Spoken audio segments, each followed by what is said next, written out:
So, dear students, you are welcome in this class. And we were discussing yesterday about establishment of rice crop, how we establish the rice crop in the field. The important goal is to get the uniform plant population and right plant population so that we get the best of the possible yield. So this was the goal of rice crop establishment. And there are two methods for establishing rice in the field. One is transplanting, other is direct seeding.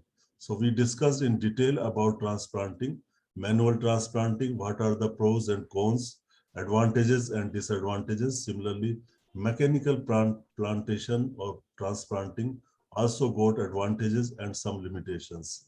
So we started with transplanting, and what are the critical factors in transplanting? The most important is growing of right kind of nursery so that we get the healthy seedlings. And just a minute, let me admit the people. And then handling of the seedling, your uprooting so that damage is not done to the seedlings, and right spacing of transplanting, and optimum depth of transplanting. Depth in this case is very shallow, 2 to 3 centimeter, not more than that. And one important point I just forgot to tell you, sometimes laborers or people who are transplanting, they transplant the root in L shape. So it should be very vertical, straight down into the soil. So just a minute. So what happens when they take the seedling in their finger or near the thumb, they insert it in such a way that roots get upright, means roots come out from the soil. So that kind of thing should be avoided. They should be vertically transplanted.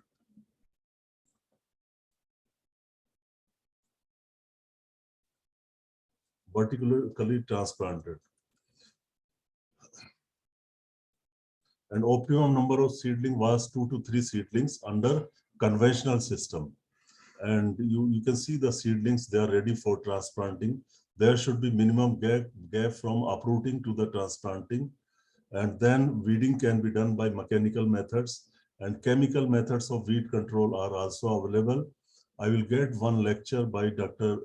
T.K. Das on weed management in rice. He will take one lecture completely on weed management. So don't worry about chemical management of weeds. Then we studied manual transplanting. Two more people are joining. And manual transplanting have some limitations, some disadvantages, as well as advantages also. So constraints, for example, drudgery and back problem, difficult to find labor, shortage of labor. So there are a number of problems related to manual transplanting.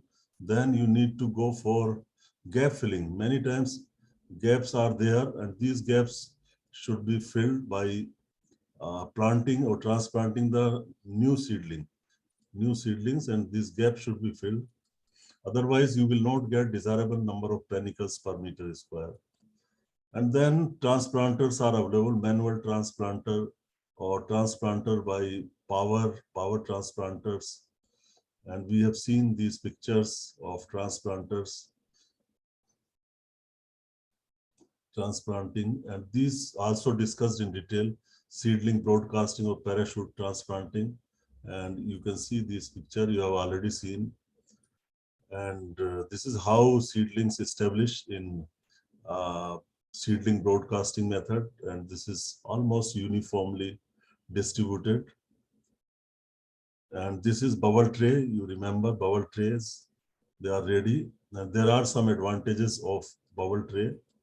And we compared the yield differences were not there between manual transplanting and seedling broadcasting.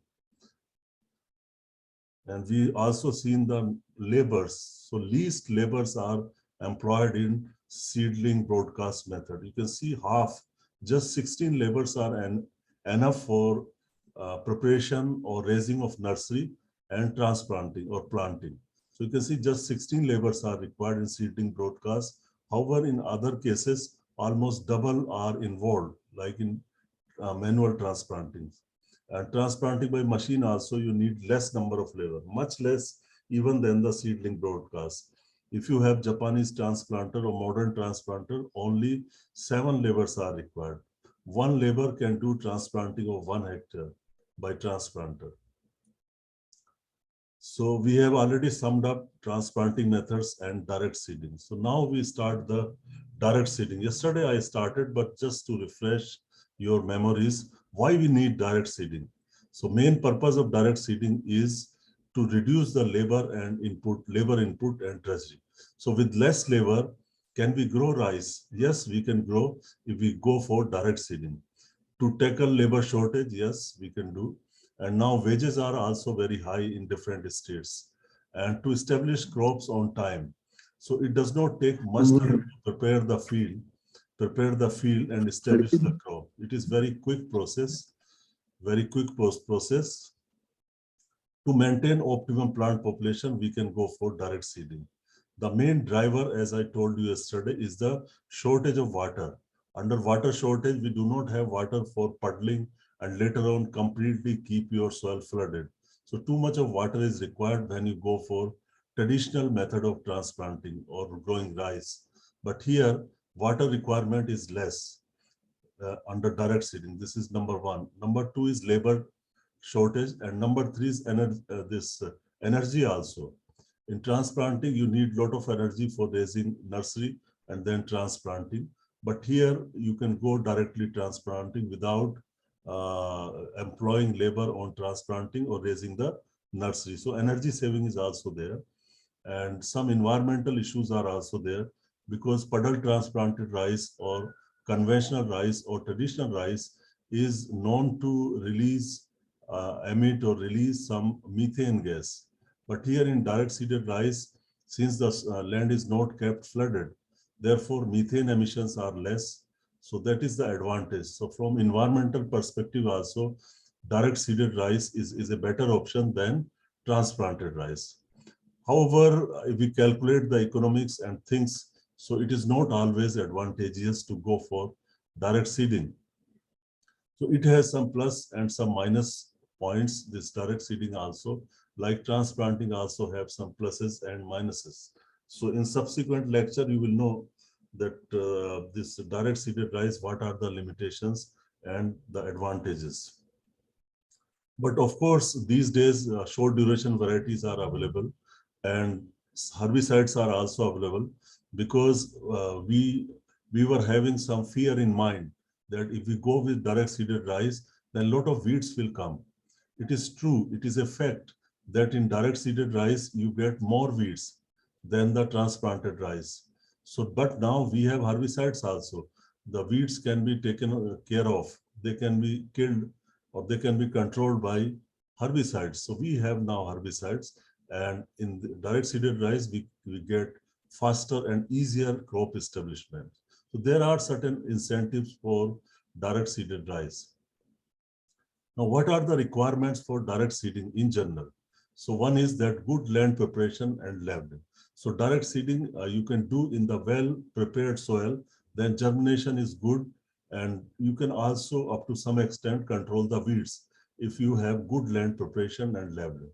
On the other hand, direct seeding can also be done under no tillage conditions. So please remember, direct seeding can be accomplished under both situations, whether it is tillage system or well-prepared land, or whether it is no tillage system. So you can do this direct seeding under both conditions. And other thing is that in direct seeding, you need moisture also, saturated soil moisture. The soil should be near the field capacity as far as possible. Of course, you should not keep standing water for weeks, but soil should be saturated and moist soil for first 7 to 10 days. So it depends. If you are going for a dry direct seeding, then you need moist soil In that case also, there should be sufficient moisture. Otherwise, even in direct seeding, if there is no moisture in the soil, the seed will not germinate. So even in dry direct seeding, moisture has to be there in the soil. Varieties, the preferred varieties are early seedling vigor. These are the characteristics of the varieties which are suitable for direct seeding. Early seedling vigor, fast canopy development, non-lodging, means they should be competitive with the weeds. They should be competitive with the weeds. And normally, shorter duration varieties are preferred in direct seeding, mainly because of shortage of water. So first driver for direct seeding is shortage of water. If you have abundance of water, there is no need to go for direct seeding. If there are areas where sufficient rainfall is there, low-lying areas are there, then transplanting is a better choice there. So it is not that everywhere one can go for direct seeding. Direct seeding is preferred in areas where you get scanty rainfall or shortage of water is there. Then you need good quality seed for germination. Effective weed control is required because in direct seeding, you got a lot of weeds. Weed growth is too much. So cultural methods, mechanical methods, herbicides, etc. can be employed under direct seeding. So these are general requirements for direct seeding. So you can see these two pictures on the left side. DDS, dry direct seeding. Dry direct seeding. So you can see under dry conditions or the field is prepared well and farmer is broadcasting the seed. However, under this condition, drilling can be done, sowing can be done in rows also. And you can see it dry doesn't mean that soil is totally dry. It must be having some moisture for seed germination. If moisture is not there, seed will not germinate. And the other example in the picture, you can see wet direct seeding, WDS. WDS is wet direct seeding, DDS is dry direct seeding. Now you can see on the left side for dry direct seeding, field is very well prepared and leveled. And on the right side, you can see this is the puddled field, level field for wet direct seeding. So this is the difference. So you can see on the right side, you need a lot of water, more water for this. On the left side, you do not require that much of water. So what are the benefits of direct seeding if you are doing it, establishing your crop by direct seeding? So faster and easier crop establishment, labor need is less. For transplanting, you need 30 or 35 labors. Early crop maturity by 7 to 10 days. I already told you that in direct seeding, this is the benefit. In transplanted rice, some shocking period is there. So because of that, the duration of the crop in transplanted is little longer, by 1 week, you can say by 1 week.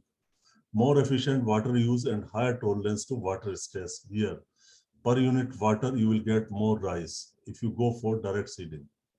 Reduce cost on account of transplanting, on account of water, because you are saving water, and also tillage. Here, you need not to go for puddling, etc., which require some energy. Even you can go for direct seeding under zero till condition. So overall, direct seeding is beneficial compared to transplanting. Less methane emission. This is interesting.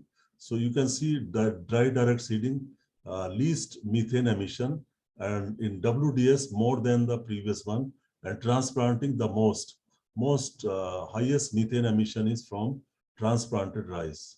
Transplanted rice here means puddled transplanted rice. Now, dry direct seeding methods. So just I told you two methods: wet, dry direct seeding. It can be accomplished under puddled soil as well as non-puddled soil. Sometimes farmers do not have time and they just prepare the field under dry condition and then they impound the soil with water and then they go for seeding without puddling. It is also possible, and seeding with puddling. So puddling can be done and then seed can be broadcast. So that is wet direct seeding. So it is of puddled soil, broadcast, or raw seeded. So there are many options for this. Seed can be broadcast under wet direct seeding, or seed can be sown in rows by using machine. So some machines are available that can put the seed onto the soil. Onto the soil means above soil, not into the soil, above the wet soil. Some drum seeder is available. You will see how drum seeder can be used for wet direct seeding. So this is known as surface wet direct seeding. You put the seed on the surface. Other is water seeding. So in water seeding, you have plenty of water on the soil and then you broadcast the seed. So that is water seeding. So then your dry direct seeding. It is done under dry or moist soil, broadcast or drill in rows. So you can broadcast the seed here, drilling can be done, and there may be two conditions, dry or moist condition. So moist condition are possible when you get the rainfall and farmer has irrigation source. But there are some areas where farmers broadcast the seed, particularly in upland conditions. In upland conditions, farmers broadcast the seed and they mix it into the soil and then they wait for the rains. Then the rains will come and seed will germinate. So such kind of farming is also practiced in certain areas under upland conditions. But in lowland conditions, wherever farmer have sources of irrigation, they give pre-sowing irrigation and then fields are made ready, plowed, and then sowing can be done. So under both wet direct seeding as well as dry direct seeding, you have two methods. One is broadcast method, other is drilling in rows. Now you can see a wet direct seeding, broadcasting is done. Most common wet seeding method, broadcasting by farmers, and sprouted seeds are used and seed rate can be very, very high. So normally now people are changing their mind. So this is perhaps very old recommendation, 80 to 250 kg per hectare. Really it is too high. And the higher seed rates are used by farmers to control the weeds, to manage the weeds. If you have more rice plants, then they can compete with the weeds. So this was the philosophy for this much of seed. Now, under wet conditions, but you do not have any standing water in the field. So drum seeding can be practiced. Drum seeding can be practiced. You can see in the picture on the top left, you can see this is a person, this is kind of wet seeding by drum seeding, you can see. And then sprouted seeds can be used here in drum seeding. And seed rate is 60 to 80 kg per hectare. Again, seed rate is high and it gives better plant stand. You can see plant stand also. And on the bottom side, right bottom side, you can see this is cono weeder. This is a machine, cono weeder machine. Now you can see this is a drum seeder. It has got some holes. You can see holes at regular interval. So some seed is kept in the drums. These are the drums which have holes at regular interval as per the spacing. And then when you run this drum seeder in the field, it will drop the seed. It will drop the seed. So one can calibrate the seed rate. Some technique is available. And according to that, you can use this. It has got some adjustment. Adjustment can be, means seed rate can be controlled and spacing is fixed. So normally spacing is 20 to 25 centimeter for direct seeding. In this case, it has got 8 kg weight. This is from Vietnam, 8 kg weight and 12 kg seed can be put one time. So you can see some close view of this drum seeder. It has got seed holes through which seed drops at regular interval, and seed hopper is also there. There are places where you can put the seed in each drum. So this was wet seeding, now dry seeding. So dry seeding is practiced in rain-fed areas, and under dry conditions, seeding is done and germination happens with the rainfall. As I told you, in upland condition, Germination will happen when your rainfall come, but before that sowing is done. And high pest incidence under dry direct seeding. Particularly in upland conditions, you get high pest incidence and high insect pest and disease incidence. You can see in pictures dry broadcasting, and you can do drilling also. Seeding behind plow, machine seeding can also be done in well-prepared seed field or in under zero tillage conditions. So you can see the crop of rice can be established in wheat residues. After harvest of wheat, the zero till drill machine is available. That the machine which is available for wheat can be used, the same machine can be used for rice planting under zero tillage conditions. You must be aware that there are machines made from Pantnagar in the very beginning, zero till drill machine, first time developed from GB Pant University. And now it is being manufactured by Indian Institute of Wheat and Barley Research and some other people. So now these zero till drill machine are available, and they can be used to directly sow the crop into the residues of the previous crop or under zero till conditions. Other thing is that you can do direct seeding on the beds. So bed planters are available, which can in one go, they have adjustment for sowing of the seed, putting the fertilizer and sowing in lines and making the beds simultaneously. Means they are doing two operations together, or rather three operations. They are making the beds. You can see the beds, raised beds and furrow. And on these beds, you can have 2 to 3 lines of rice can be sown, of wheat can be sown, rice or wheat, any crop can be sown. And then it is also have provision for fertilizer placement. So it is ferti cum seed drill. So now there is one more option like seeding. You can do seeding on the beds or raised beds. Similarly, you can transplant the crop on the raised bed. Somebody has given this idea. However, this is mostly in theory.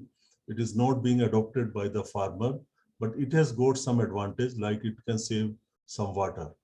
So good crop establishment, but more labors are required, because first you need to prepare the beds and then you transplant on the beds.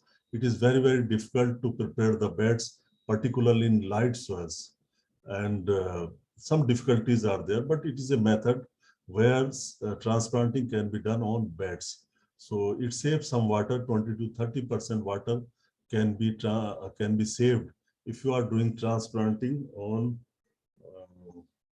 beds. And DSR bed, you can see the direct seeded rice on beds, fast and efficient seeding, but poor crop establishment. So there are, of course, some limitations also. Sometimes there can be poor crop establishment, may need saturated soil for the first 25 to 30 days. It is not that rice can grow continuously under dry condition in direct seeded. You need moisture in the soil, conserves rain and water and avoids flooding.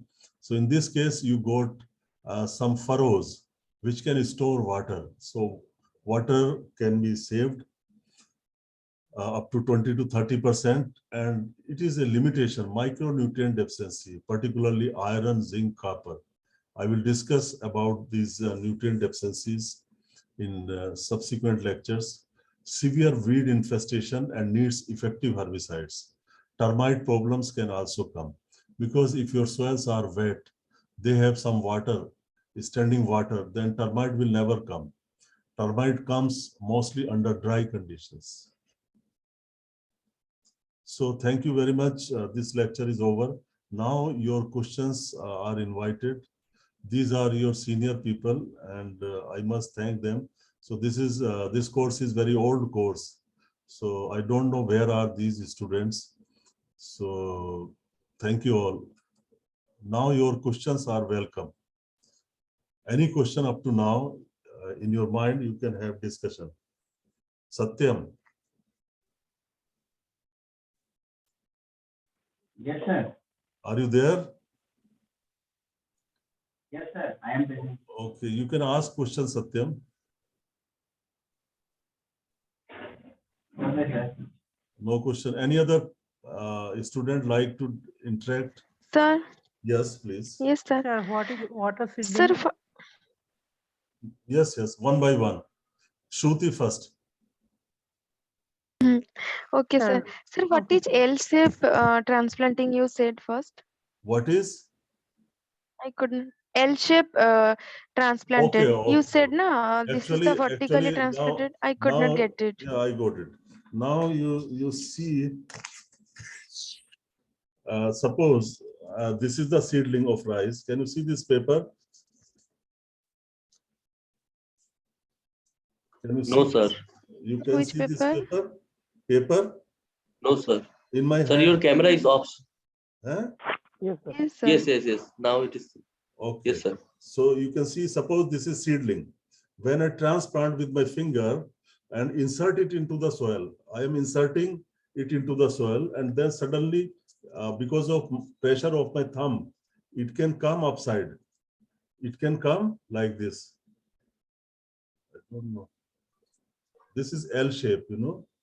When I insert the seedling into the soil and put the pressure from my thumb at this place, then the part of the root will be upward.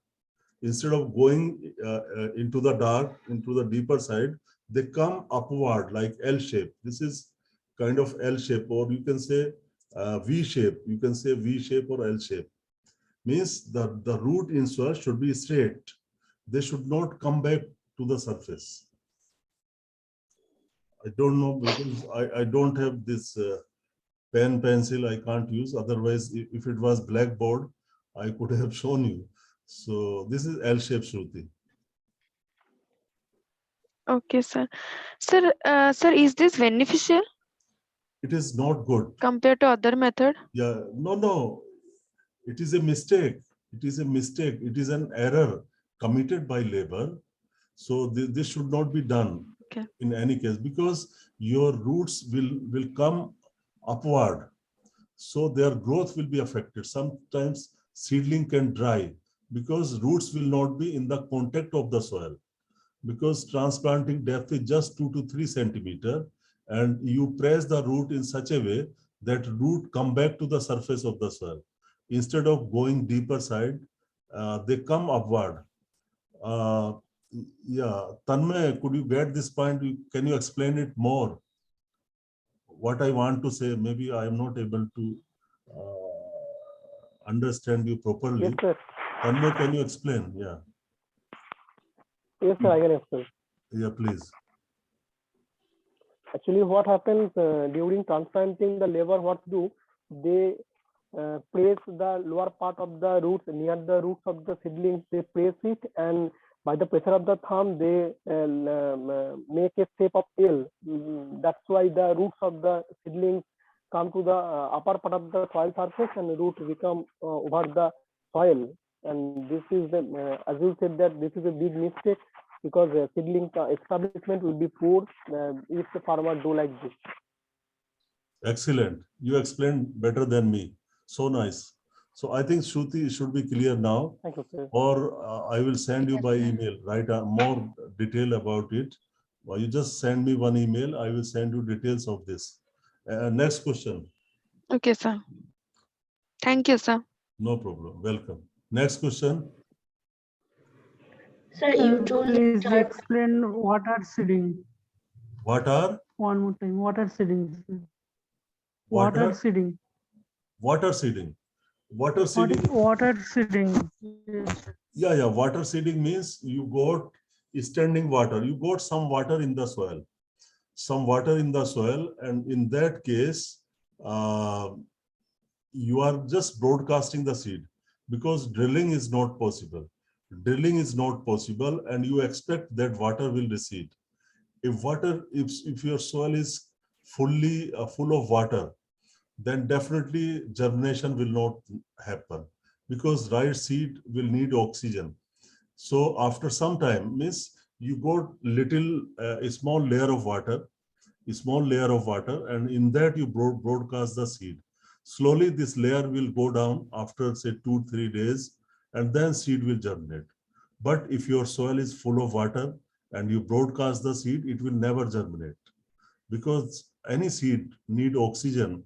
You must be knowing that if you do not have sufficient required oxygen, your temperature and moisture, then no seed can germinate. So it does not mean that you have 2 meters of water. It has very thin layer of water. And you just broadcasting is possible, because drilling is not possible when you got water on the surface. However, drilling can be done by drum seeder if you do not have standing water. Then you can go for drum seeding. So wet direct seeding means you have little water on the surface of the soil. So now I switch it off, I end it, because just 1 minute is left. So I will open the next link. I will open the next link. You can join the next link. The Thank you. termite problem. You can Okay, ask sir. in the next link. I'm changing it. Just 1 minute is left. Okay. I will answer.